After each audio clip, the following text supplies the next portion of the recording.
Good afternoon, everybody.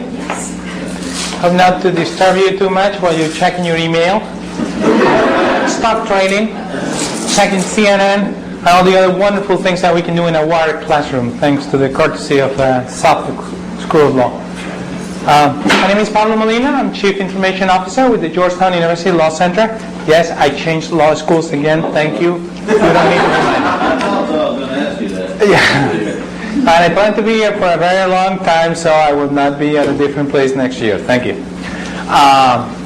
But part of the advantage of having been in 3 law schools so far in a relatively short period of time, so I think I have a really good exposure as to how to manage technology in different institutions with different sizes, with different levels of centralization and decentralization.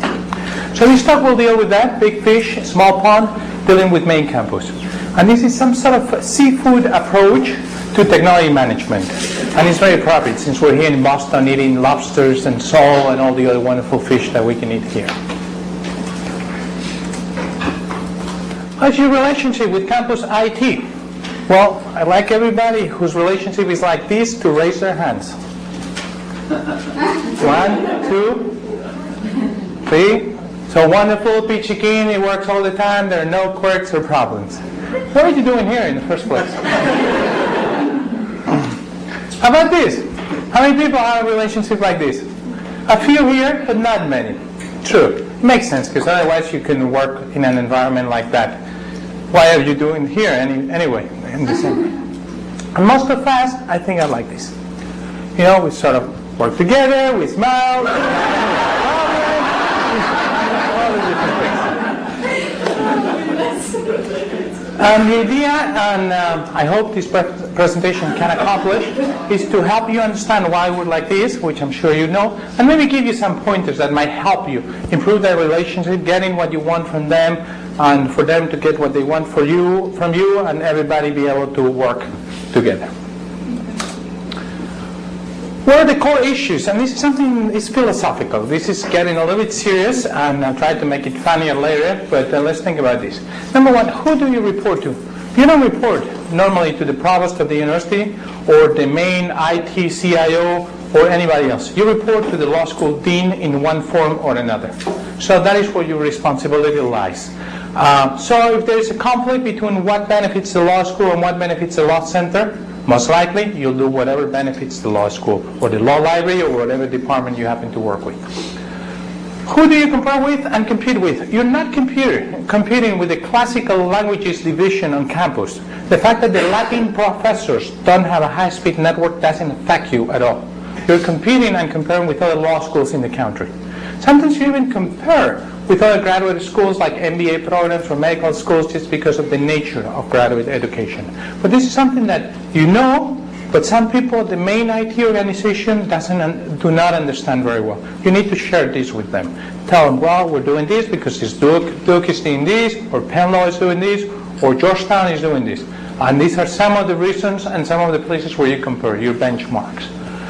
How different is your unit from other university units? Very much. It's very little to do. Traditionally, people in legal education, we're all here sharing a technology conference. And for many technology projects, we check first with colleagues from other institutions than with people from our own institution. And this is not that we don't like them. It's that the people at other law schools have already been there or done that or are facing the same challenges. Why does it matter? Because it'll change the way you handle that relationship, the way you interact with the main campus, the way you work together. And what can we do about it? Well, hopefully use a trick here, a trick there, build a good, solid relationship, and benefit everybody, not only the law school, but also the university in general. How do you see the main campus IT organization? Think about a picture of what they look like. And I was thinking about it, and I said, well, let's see about this one. Very appropriate sentence. It's a big fish. They are there. They own the place, at least the main campus ground, and they can tell you exactly how things ought to be done according to their standards and policies and everything else. How do they see you? Think about another picture. And they came out, well, maybe they see you like this sometimes. Not always. Right there. Timing your target. Sometimes they believe you might be going in the wrong direction, and you just a big fish maybe, but in a small pond. However, how do you really see yourself? Well, I personally see myself as this. See myself as an individual fish, very peculiar, understanding who I am and what am I doing and what I need to eat and where I need to live and the kind of things that surround me. So this is the kind of fish that I am, and it's not easy to eat one of these fish if you're a shark because of all the spines and all the other things. How does the relationship between main campus IT and law center IT sometimes look like from the outside? We might look like this. And you guess who's who. I'm not saying anything. Needless to say, it could be much better and much worse than this, of course. Who moved my cheese? This is something, I don't know if you read this book that cost $30 and has about 20 pages and deals with change, and it's very good. I read it last week about two mice and two little people who are looking for cheese being money or other things, and dealing with change is the morale of the story. And there's some people, not everybody, but some people at the main campus IT who have been there for a long time, come from the mainframe world, and they still don't understand the change that the industry has gone through. So it's important to share with these people that a number of things have changed, that somebody has moved the cheese. First, departmental IT organizations were created to provide better service. Your dean is not crazy about spending money on anything, even faculty salaries, because they need to use the money to better the organization. If they chose to invest in organizational IT, departmental IT, was probably because they were not getting the service that they thought they should be getting. Period. Nobody knows the academic business better than the academic business themselves. Who knows most about teaching law, about preparing students for the bar, about what legal research and writing requirements students should fulfill, and the research tools they should have? Your law school, your law library, your legal research and writing instructors, your academic technology people. Technology management is de facto decentralized in most universities. And once again, this is the proof. We're all here. We're making decisions. We're trying to find out what's the best way to do student printing, to organize courseware platforms, to set up administrative systems, to set up our networks, be them wired or wireless. It's because we're doing this technology management locally. Mainframes no longer rule the world. This is still a surprise for some people out there. In fact, Microsoft rules the world. Subscribe to Microsoft software, which is a new gig in order to make us all pay through the nose every year for using their software. When we consider technology services, we have to consider whether we can provide them in-house, and I mean in-house within the law center, the law school, the law library, a clinic department, or provide them through main campus. And I think it should be a purely business decision. You should consider a number of factors and use those factors to make your decision. First, cost. How much money will it cost either way? Not only one-time money, but also maintenance cost. Number two, performance. Will it run fast enough for the kind of things you'd like to do? Sometimes as you scale those systems to include the entire university, things are not responsive enough to support the people in your community. Reliability. Once again, scalability is a major problem in technology. As you add more and more people, the system tends to be down more often. Functionality. It has to do what your users need the software to do or the system to do. It doesn't work if it does the job very well for everybody at the university except the law school. It doesn't work because you're serving the needs of the law school community. Flexibility. Can you adapt it? Can you add reports? Can you modify screens? Can you tailor it somehow to the activities that are taking place in your institution? Integration. In the end, your system, many of them will have to integrate with other university systems. How easy it is to be able to integrate with that? We consider an admission system will have to integrate with the student information system, so you don't have to retype every student information from the time they apply till the time they're admitted. And finally, the service level. If things go wrong, if you need service, how responsive will be the people managing the system to your needs and those of your community? And using this scale, I just took a look at a few examples where we engage in this exercise at 3 of the universities where I have worked recently. Well, first, I'm sorry, out of order. Just trying to understand from these three institutions, what is it that has a role in centralization versus decentralization? And from the three of them where I work, University of Pennsylvania Law School, Washington University in St. Louis, and Georgetown University in Washington, I discovered that there were two major factors that were very important. Number one was the relative size of the law school compared to the rest of the university. The larger the law school as a unit with respect to the university, the more likely technology will be decentralized. And not only technology, but also many other decisions and processes. The other thing that I found really interesting is that both Penn Law and WashU, the School of Law, was within the main campus of the university. But this is not the case in Georgetown. We're a few miles away from the main campus. And this really also brings an extra level of decentralization. It's very difficult for technology people and other people from main campus to go there daily or even weekly, although we're only a few miles away. So consequently, you meet once every 2 weeks, once every 3 weeks, and the service levels are different if you have a local unit providing service than if you have the central unit trying to travel to your site.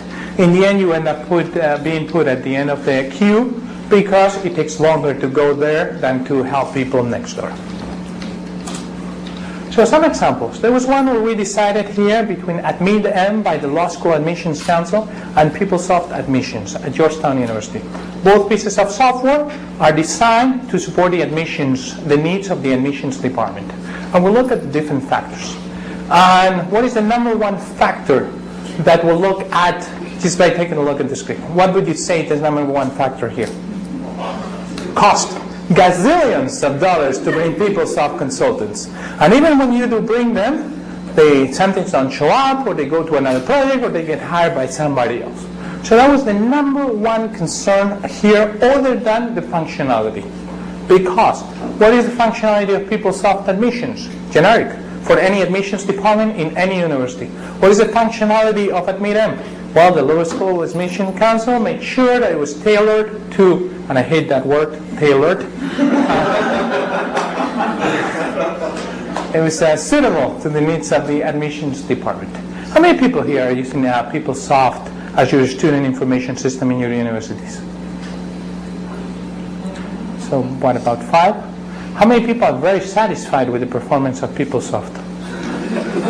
Wow, 0. That's a good. I should add that there. Reputation and things like that also count. So those were some of the issues, and even the service level. If you have Law School Admission Council has a good reputation for providing service. Plus, it's a really manageable, easy, and manageable system that people in your own IT department can also help with the initial troubleshooting. So we assume that things go well. Another example at Georgetown was Courseware versus Blackboard. Georgetown developed, with the help of 2 faculty members, Richard Chusett and Jeff Belvin, an in-house cold fusion application for Courseware. And the beauty of this system is not the most sophisticated system in the world, but it's tailored to the needs of faculty members at Georgetown. So it's a big seller. Almost every faculty member uses it, and we don't require them to use it. They like it so much, they understand it so well. So we compare whether we should go ahead with this and go with the main campus implementation of Blackboard. And what is the cost either way? 0, because we already had the system in-house developed, and Blackboard was already being paid for. To add another academic unit to a system that costs whatever thousands of dollars per year didn't cost anything, at least not in my budget, not in the direct budget of the Law Center. But in the end, we decided to use Courseware. And why do you think we decided that? Anybody? The key factor? Functionality, among other things. It was excellent. Our faculty members really liked it a lot. Also important was performance and reliability. Some of the implementations of Blackboard Level 3 were not the best ones in the world. The company rushed one of their versions, and the system used to be down often. Often enough that our faculty members in the Technology Users Committee spoke with their counterparts on main campus, and they decided we rely so heavily in this system, we cannot afford it to have it down for 3 hours or 6 hours on a weekend. Instead, it has to be up most of the time. Let me give you another example.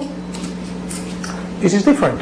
At the University of Pennsylvania Law School, here we look at the different issues, and we decided here to go with main campus. This was a service that was being done at the law center, and we renegotiated the agreement to have the main campus networking organization do it for us. Why would you think that happened, among other things? Because the cost was similar, and we were getting even better service with engineers that were there 24 hours a day, 7 days a week, that we couldn't afford to have at the law center, with people that were very knowledgeable because they were maintaining the network for 30,000 people. And why is it possible? How is it possible that the cost is the same? Because the pricing model involved a central service fee per month.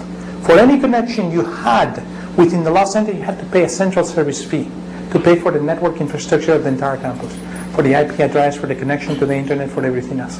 And they would only charge you a small fraction on top of that really minimum if you were to hire their services as well to provide the electronics and the wire.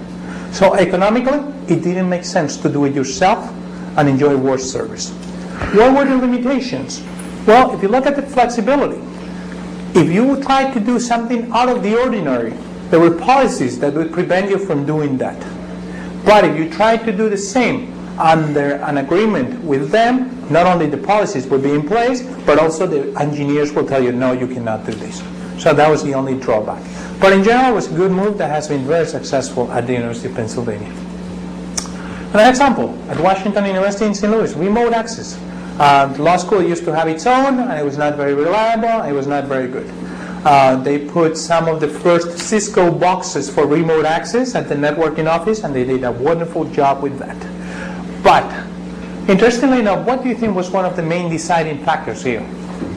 The left column being in-house, and the right column being at main campus. Cheaper to do it at main campus. How is that possible? If you need the same boxes and extra personnel. Well, because a significant component of remote access is the cost of the phone lines. And the central networking office had negotiated a special agreement with the telephone office, 2 units within campus, to have a reduced rate for all the lines for the modem pool. And they would not extend the same kind of deal to any other department. Therefore, it was cheaper to use their electronics and their phone lines. And in the end, they provided an outstanding service. It was nicely integrated with the rest of the university. It was a flat fee per year, regardless, depending on the number of lines. And you had the ability to tell them how you would like to configure those lines. So that was a successful case of outsourcing to main campus.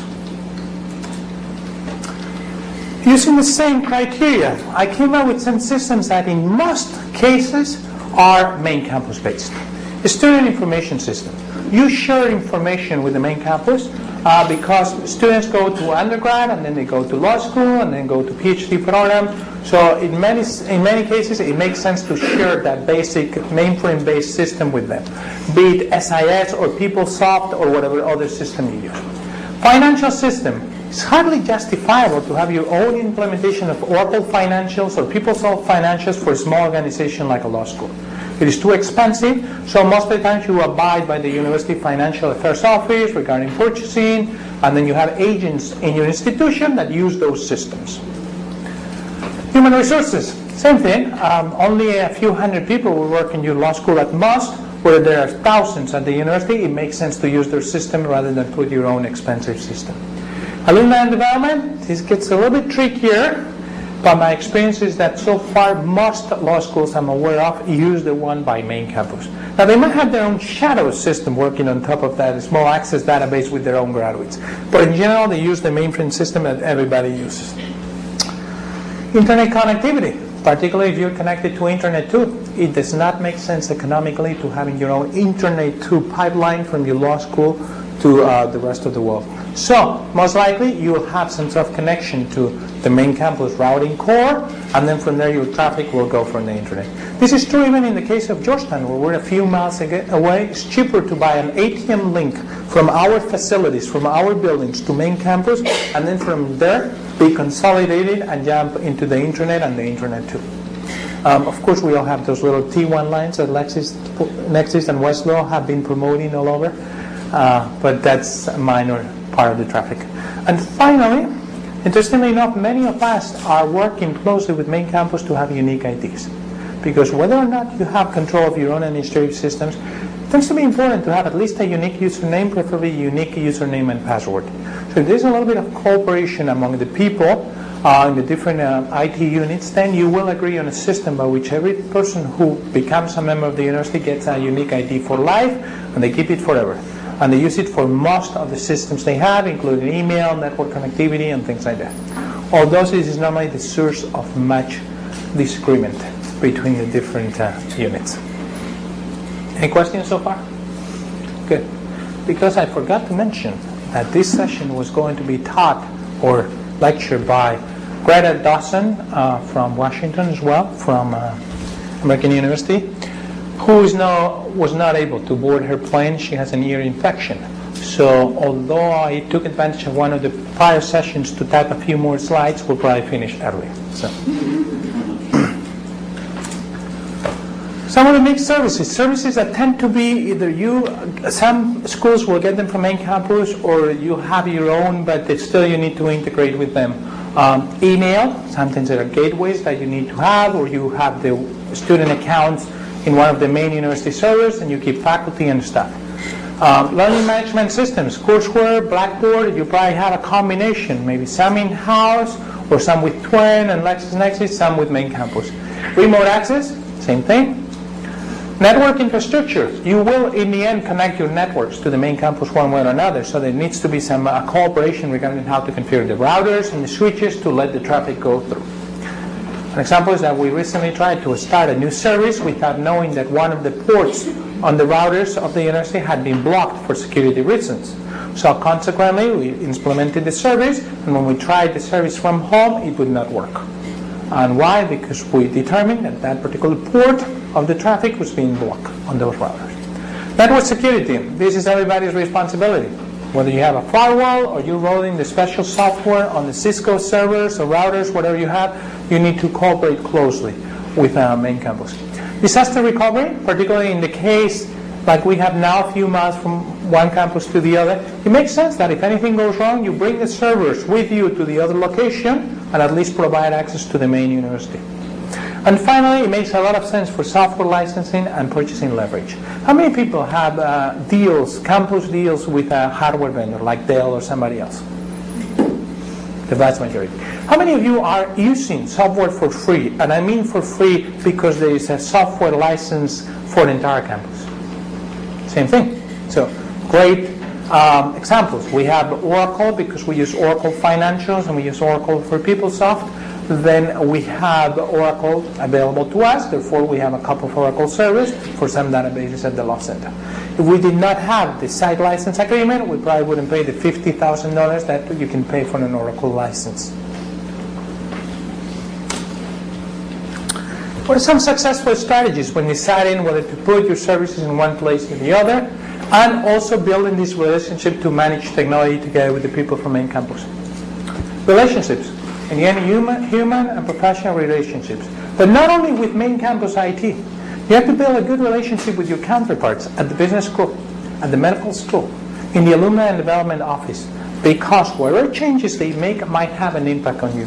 And sometimes by having a close group of friends who understand your needs, sometimes you can pull projects together by leveraging your resources and exercising some influence in the right communities. Align your benefits with those of the main university. If you're trying to push a project forward that is not high in the priority of the university, maybe you can highlight how it will bring benefit to the rest of the university. And one of the possible ways is discussing, well, this is a pilot project. After we made all the possible mistakes in the world that we, as law school people, will probably make because we don't know as much as you do, then everybody else in the university can benefit from this particular technology. Participate in all the committees. I've seen over the years people from different schools who withdraw from committees because they don't agree with the way they're managed. It's not a good thing. Go there, voice your opinions, try to work constructively with the people, see how much influence you can place in the committee to swerve the direction of the committee if possible. And also participate in hallway meetings. My favorite committee work is right before and right after the committee meeting. That's when I meet with some people I need to discuss things with, and right after to see what opinion they have after the committee. So a cup of coffee right there could go a long way towards pushing some of the projects forward. How much share any technology and know-how that you know? Let's say you're an expert in Linux, and Linux is not a top priority on main campus. Well, maybe one of your network engineers can have lunch with one of the network engineers and tell them, well, the good thing about Linux is that you can do this and this and that, and it's free, and I'll be happy to show you. Come, I'll show you all the computers I have. And that way you can start also creating a good relationship. And be a good citizen by offering help whenever there's help needed. An example is that, we tried to give a good taste of West Coast lack of power at Georgetown not long ago. We had a fire, and some of the buildings lost power at the main campus, including some of the server rooms. And we offered to have their servers come to our location. We will maintain them for them for 2 or 3 days, whatever time necessary. In the end, their generators worked, so that was not necessary, but that was the first thing that crossed our mind. Let's help other people. We had a similar example. Our facilities department decided to shut down the electricity for some power testing required in the District of Columbia about 2 months ago. And when the power came up, our Cisco router was fried. And we needed a part that we couldn't get on time. So instead of trying to struggle and negotiate with Cisco, we called the main campus and told them, I know you guys have similar routers. Could we borrow a part from one of your routers that you're using less, and then we'll give it back to you within a few hours? And they were very nice. They even drove the part to our department. It was a clear example of good cooperation.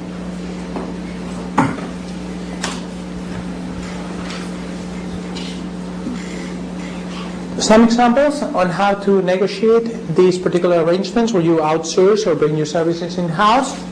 Well, always highlight the benefits of your approach. If you're thinking about putting a technology in place that requires local support, I'm sure they'll love if you tell them, I'll take care of all the local support. All the phone calls from users will not reach your help desk, or all the complaints will manage them here. You see how beautiful this project is? That will not have an impact on your already scarce resources, but instead we'll be happy to do everything ourselves. Recognize the political environment. Roles and power roles and job titles don't always go together. There are people who have job titles that would not lead you to believe that they play any significant role in decision making in technology, and in the end they're very influential people. So learn to recognize them in committees and groups like that, and work individually with them to highlight the benefits of your proposal and your projects. Choose your fights carefully. You will lose some, no question about that. So try to make sure that you strive for things that can actually happen rather than damage any carefully built relationship with main campus. And do any pioneering projects or volunteer for university pilots as much as possible. Because that shows that you're proactive, that you want to cooperate and help. A couple of examples at Georgetown, e-commerce. We're a little bit behind the curve there, and we're putting e-commerce at the Law Center for admissions, continuing legal education, alumni and development. And it's not something that's truly done at main campus there. There are concerns about credit card theft and security and things like that. So we offer to pioneer with the firewall, with the tools, with the contract agreements and negotiations with the banks. Once we have something that works and doesn't seem to have any flaw, the main campus will probably follow behind. Similarly, we have a Go card. We talk about smart cards for printing. The Go card is a system that they have in some universities, including Duke, and we're putting it in Georgetown this summer. It's basically so that students can use one card for all the transactions with the university, and even some local vendors nearby for vending, for printing, security access, buying a pizza at the pizza store in the corner, anything they want to do. So our dean was very much in favor of this. She had traveled a lot and had seen how wonderful the system looked in other places. And when the university was a little bit hesitant about implementation dates, she offered to make the law school the first unit that would use this particular system. So we're working like crazy this summer to make sure it happens before the students come back in September.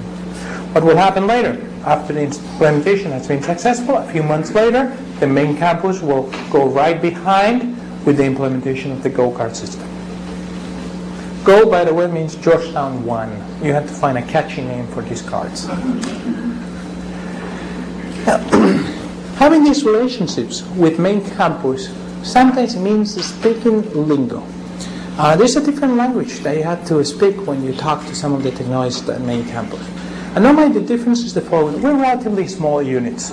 So we tend to speak with one voice. We meet among ourselves, and then we have one face for projects and decisions and opinions. If we want a new student information system, then we'll probably meet together to register on admissions and career services, on technology and the dean, and we'll say, yes, we want a new one, and this is the new one that we would like to have. And that's about it. The entire law school seems to agree. With large IT organizations, I found that there are sometimes many, many different opinions and perceptions. And there are people who are very nice and understand that things are decentralized and would like to help you as much as possible, and people who see that things are decentralized but ought to be different and will block some of the efforts you have.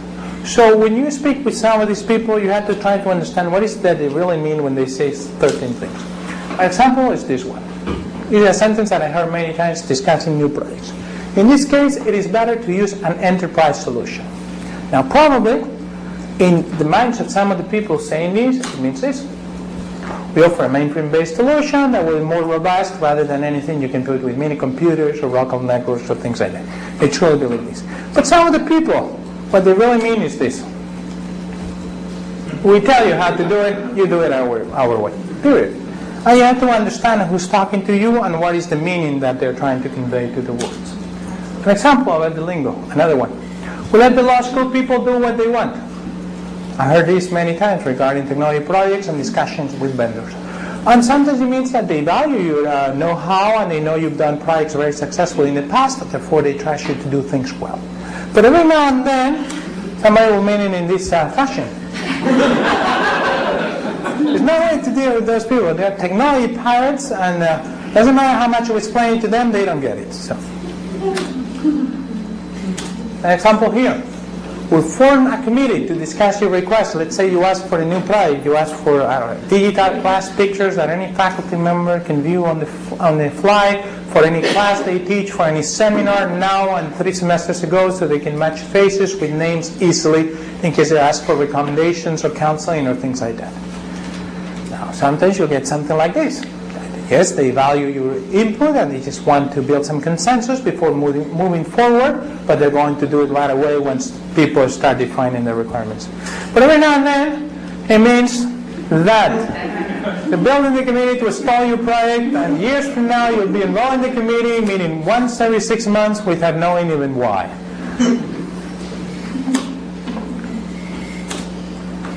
Could possibly have a need for such an advanced technology. This was very common when discussing whether you needed Ethernet or fast Ethernet or things like that. Many of us have heard a comment, oh, you could possibly use fast Ethernet, man. What is the law requiring large exchanges of data and information? That doesn't make any sense. You only type letters. So. Sometimes it means that they really don't understand what your needs are, and you have to be a little bit more specific and tell them how it works, maybe give them a demo, show them some of the legal documents are high resolution images that need to be transferred accurately, particularly with all documents, or there's just sheer volume of documents. But occasionally, it could mean this, that they say, oh, we don't use it here, therefore you don't have a need for that because we're much more sophisticated than you could possibly be. A little more lingo. We invite you to a committee because we're trying to decide whether to raise the network fees or the network connectivity fees to a given amount, X. And sometimes, in a nice way, this probably means the following, is that they're considering about, maybe adding a second routing core, a field-like mechanism, they're trying to ensure quality of service for video delivery, whatever it is, that will in the end result, or they're just trying to replace all their electronics. And because they don't have their own funding, they say everybody needs to pay for this, let's find out at committee, and the committee will decide, yes, we want these services, therefore we're going to raise the fees by this much.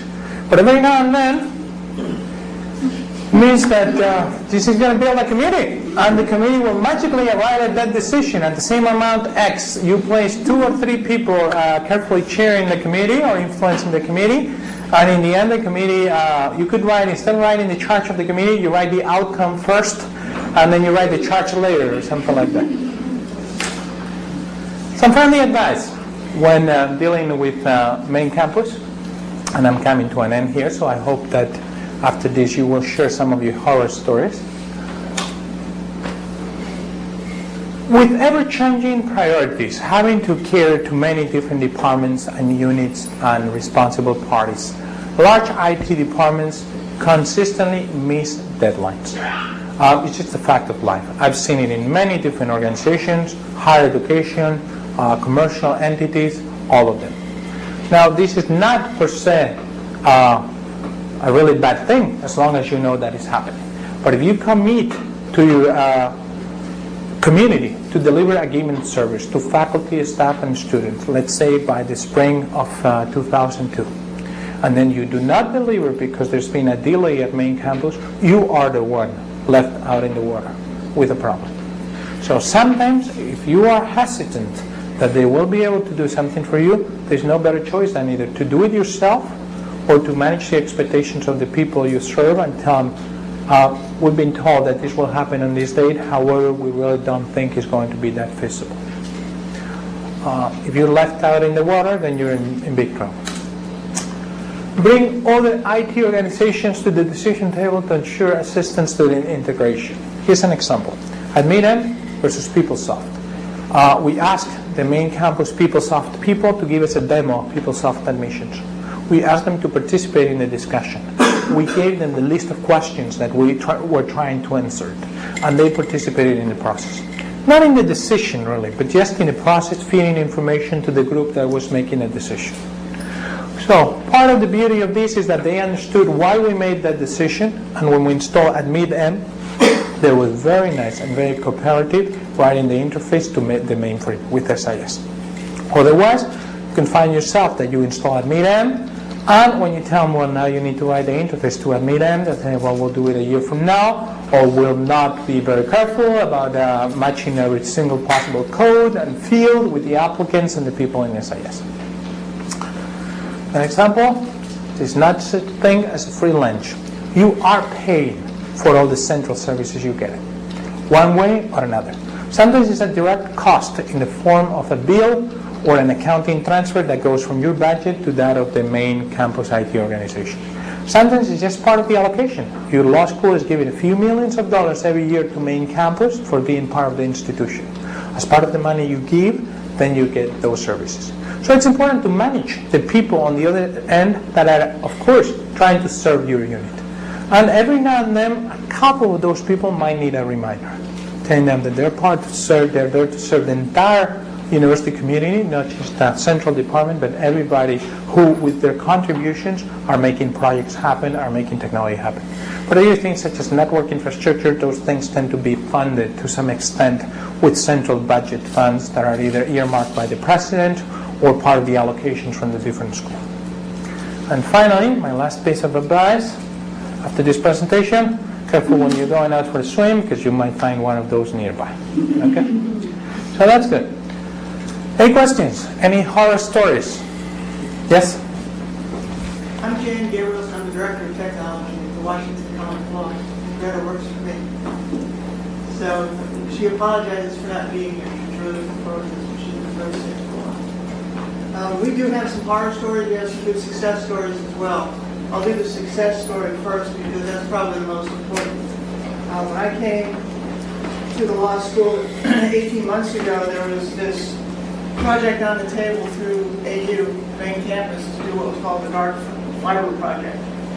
No one knew what this thing was. No one could really explain it to me, but I kind of knew what they were talking about. Turned out that AU, their Office of Technology, had contracted or entered into negotiations with Star Power to upgrade our network services. Along the line, we would get a redundant gigabit Ethernet link between AU and us that would allow us to connect to the gateway, which then connected through Star Power 45 megabit to a T3. Senior administration didn't understand why it was going to cost us X dollars to do this. So I sat down and said, well, this is what we're paying for our lease 10 megabit line from Bell Atlantic, and this is what it's going to cost us over the next 5 years. Whereas if we buy this today for a flat fee, this is what it's going to cost us. And of course, the cost for getting the dedicated gigabit length was far less than it was for the lease line. It's been a great success. We've seen a significant improvement in network service. We again, as Pablo pointed out, most of us connect through the main campus. We're having a significant problem. You've probably heard of something called Napster. Okay. And typically on a residential campus, undergraduates proliferate Napster worse than, I don't want to go into any details, but terribly. And it really uses up network resources. So we're having significant problems. That's gone away. That doesn't happen anymore at AU. Our service level has increased significantly, where it used to be problematic. We were continually experiencing downtime, disconnections, inability to access components of the network. Now with our new gigabit redundant link, that's gone away. So that was a really good thing that we did, and it was up to me to convince our administration and our finance people that this was a good and sound investment for them. Horror story. When I got there, the student email system was being run by AU main campus, and it was a nightmare. Students lost email on a regular basis. It could take them as much as 45 minutes to 3 hours to connect and check their email. It was a nightmare. A decision was made because the dean asked me, what are you going to do about it? I said, well, here's what we'll do. We'll buy our own dedicated email server, we'll install our own email system, and we'll run it from here. So I said, but sir, what you need to do is negotiate and make sure that they understand politically that we're planning to do this. Well, he neglected to do that over a period of time. So of course it came to the director of OIT and myself going head to head on the student email system, migrating from theirs to ours. He said, absolutely not. I refuse to do it. I'm going to my boss. I said, fine, I'll go to my bosses. We'll let our bosses duke it out. As it turned out, myself and my boss, the dean of the law school, and my counterpart at main campus and his boss, the provost of the university, had a meeting about this time last year. Actually, it was earlier than this last year.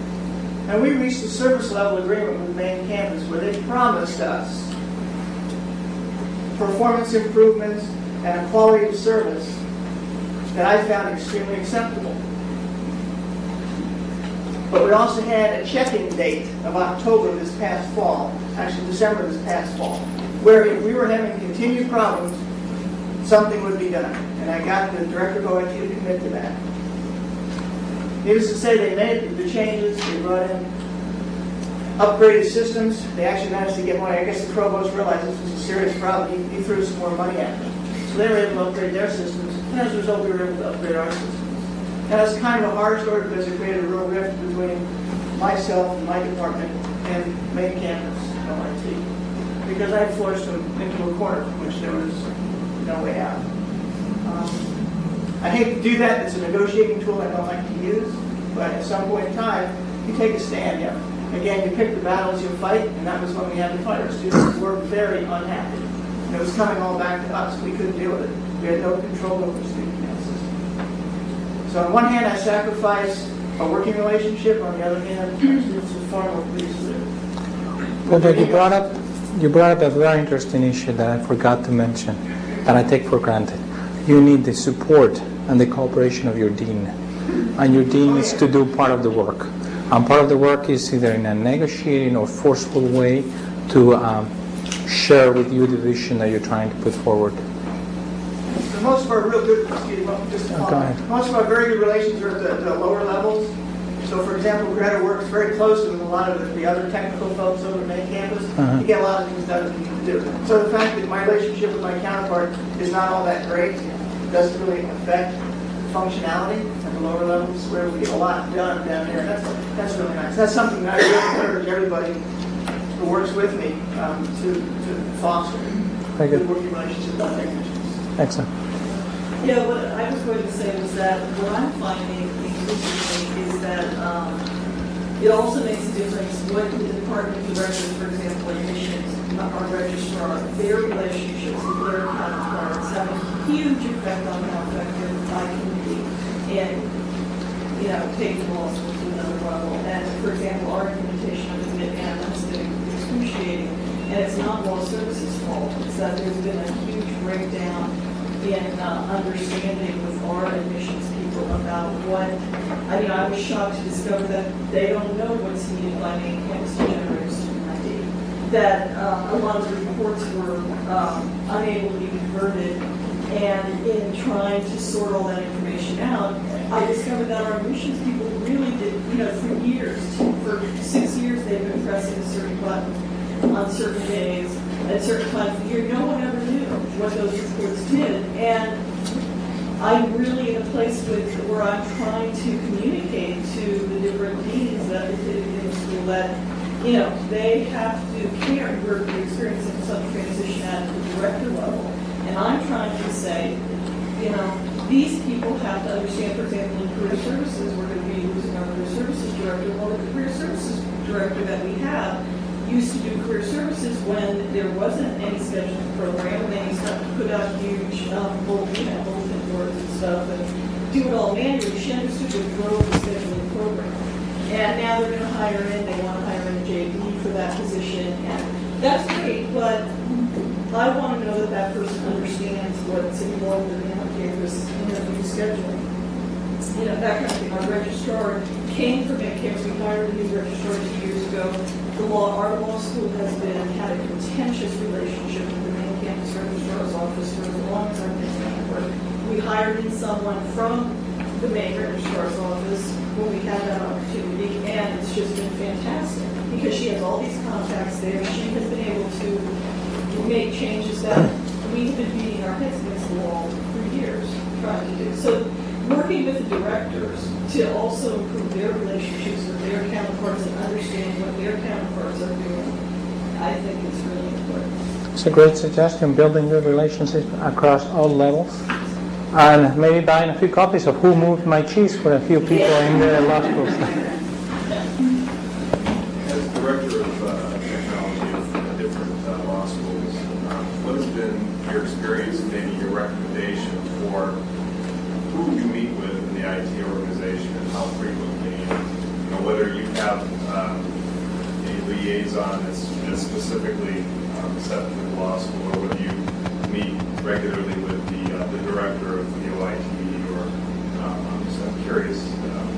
We have a relationship where I've got a liaison, and College of Business has a different liaison, engineering has someone else, and we all get different stories. There's not a consistency in that relationship, and the requests that I have don't always get voiced in the same way that the College of Business requests get voiced.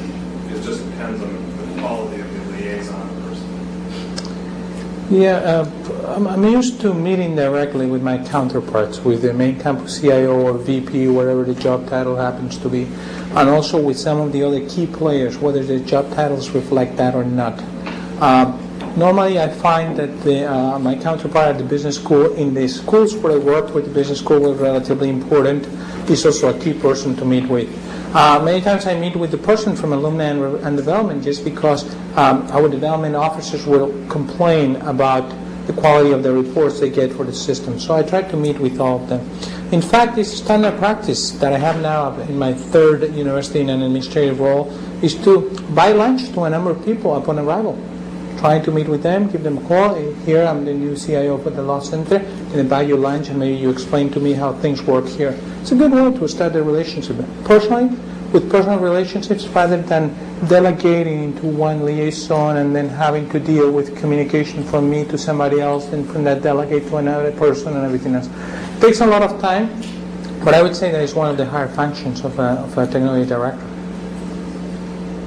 Yes? CIOs, for instance, of the OIT, do you meet with that person regularly?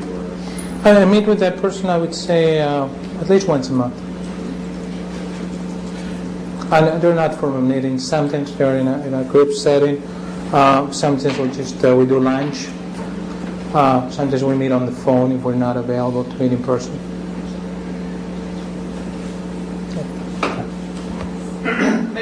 All the things that you said, which we all look back on, are is communication skills and team building skills. And so often, because of how the technology has come to us today where we are, is there were turf issues. There were the geeks and there was the non-geeks. There were the people who knew about the bits and bytes and dots, and there were the people who knew the Windows and like that. And if you look back at your relationship with, if you always exercise some level of communication skills or camaraderie like that, then your pathways are smoother.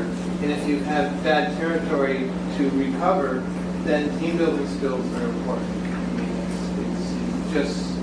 but the thing is, I've been through the Badlands.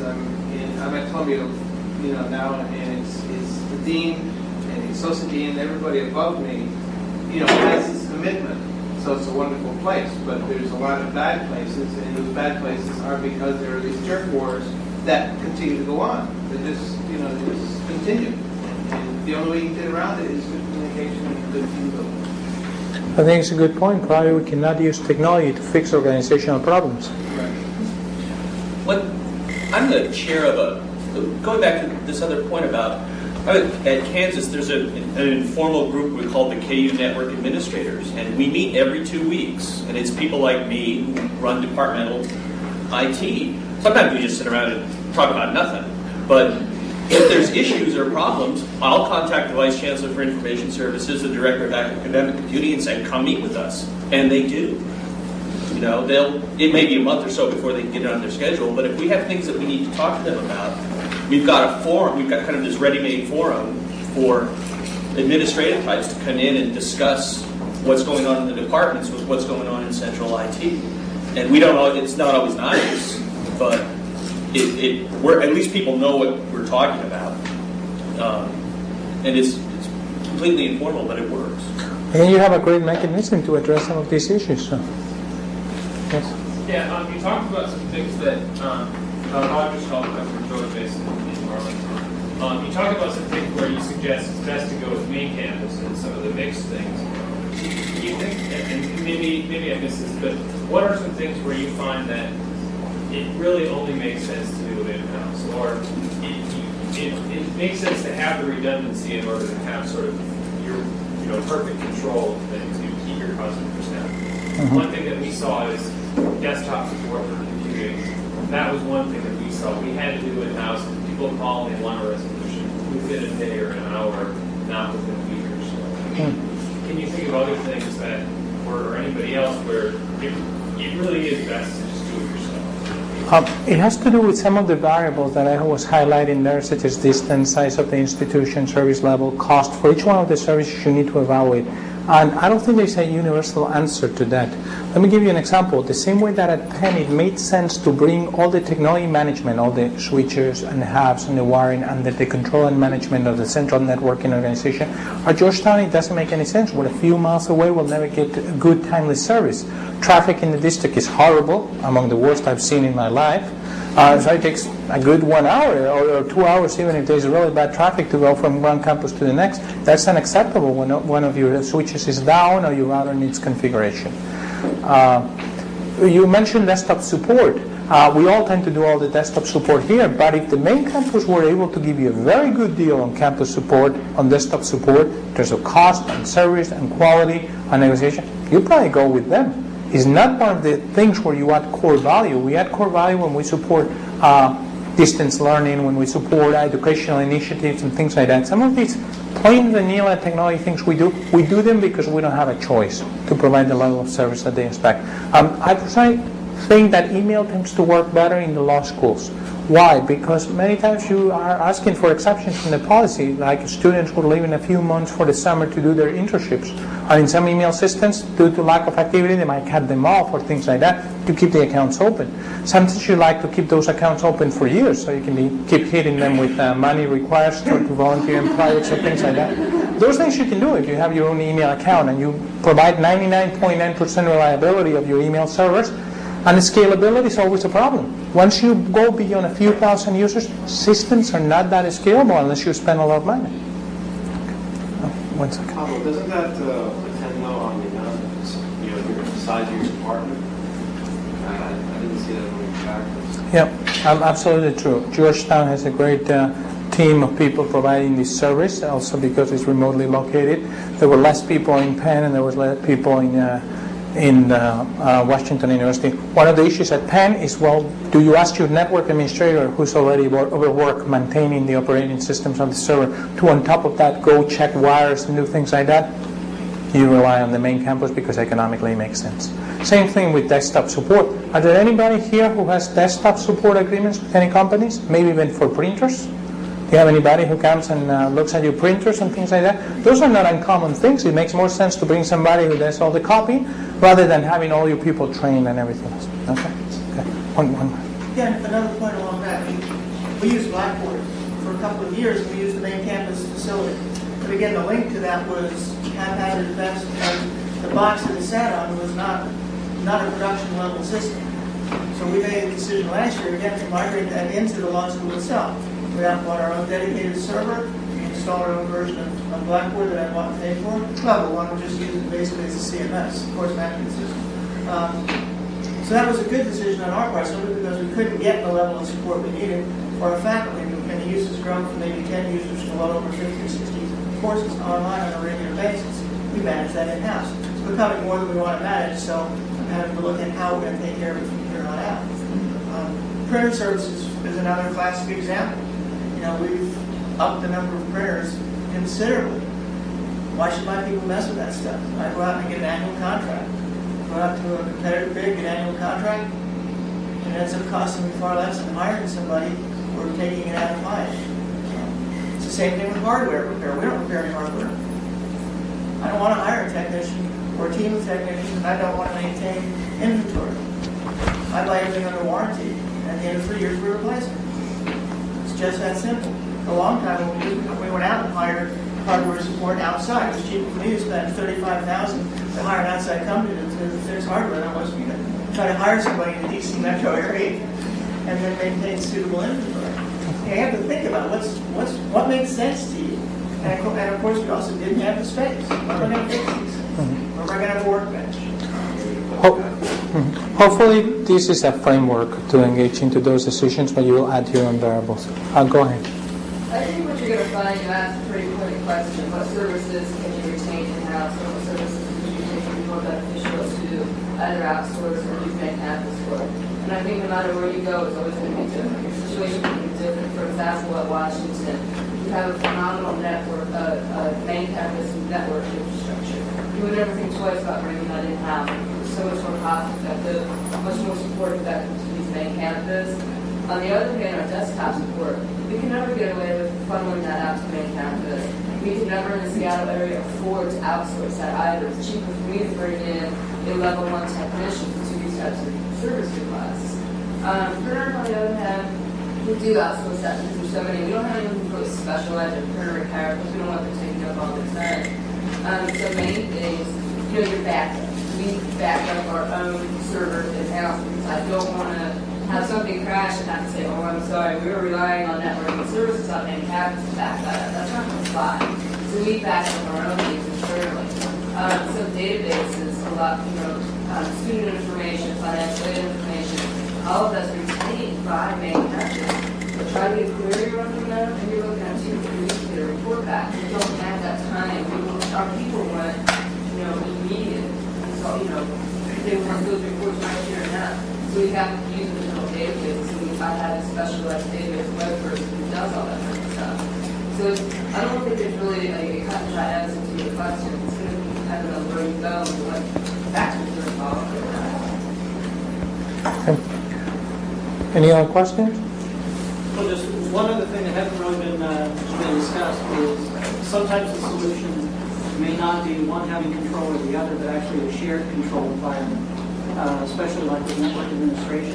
If you have a network administrator on your site, and main campus also has network administration, especially if you're on the same platform, if everyone's on Novell or everyone's on NT, oftentimes you can have a shared environment where each administrator can actually back up the other person. So you're responsible for your group, but if you're in a pinch, you can get their help. And that's one real advantage of making sure that we collaborate as much as possible between the campuses so we have that extra depth. And then also making sure that at all levels you have the dialogue going on. Not just myself and CIO and the campus, but also my administrator and the other administrator, my techs and the other techs, so that everyone is working on the same page, drawing on the same information. Good point. So, Do you have a sense of poll the audience here? Do most people or IT people, law school people, report to an associate dean or dean in law school, or do they report to a vice president or someone on the campus? What is it? I don't know, but let's ask you here. How many people here report to a law school administrator? Be it the dean or an associate dean or whoever. How many people report to the main campus? Does that answer your question? You do report to main campus? I'm associate dean of law school, but our IT people report to the vice president at the university, and it causes a lot of problems. We put the person's put in the middle, and apparently it's certainly unusual, but per se it is not necessarily bad as long as the relationship is carefully managed and they understand where the loyalties reside. But when you look at the issues, the core issues, if somebody is going to give you a raise for doing a good job for them, but your customers are others, it's difficult to have your loyalties where they should fall. In my case, I worked for both the IT and the law school at the same time. I had actually two bosses at the same time. And a lot of times what happens is something like a tennis ball. It's stuck between the two because you got to be very careful. You can't, pay homage to one. You just want to make sure to keep your loyalties to, the law school who, basically pays your salary, yet you still are working for the IT department. We've got a setup where we're all consultants, and like 8 of us, and we're all spread out from campus, and we're all currently stationed in the school in that respect. So it makes very interesting times when things get going wrong. Well, having two bosses, besides being difficult, leads to schizophrenia. So be careful with that. Very briefly, I wondered how many of the folks here run their own web service, production web service. You run the site that represents your law school. How many are dependent on central services for that? There's a number of them. We're seeing increased pressure to migrate our local server, which I'm very attached to the central MT box. And I would argue that that's one of those situations where that communication via the web is so important now, so important to the law school directly, that it's something we need to be in charge of. But again, it depends on the environment. What about shared environment? Well, we actually do a little of both. Lots and lots of static stuff is up on the main box, and then we redirects off the main box back to the secret soap stuff that I do. The web is strategically crucial for us, the image we want to project, large web internet applications, so we would never relinquish that because we can install Call Fusion and Advanced Search. Thank you, everybody. Thank you very much.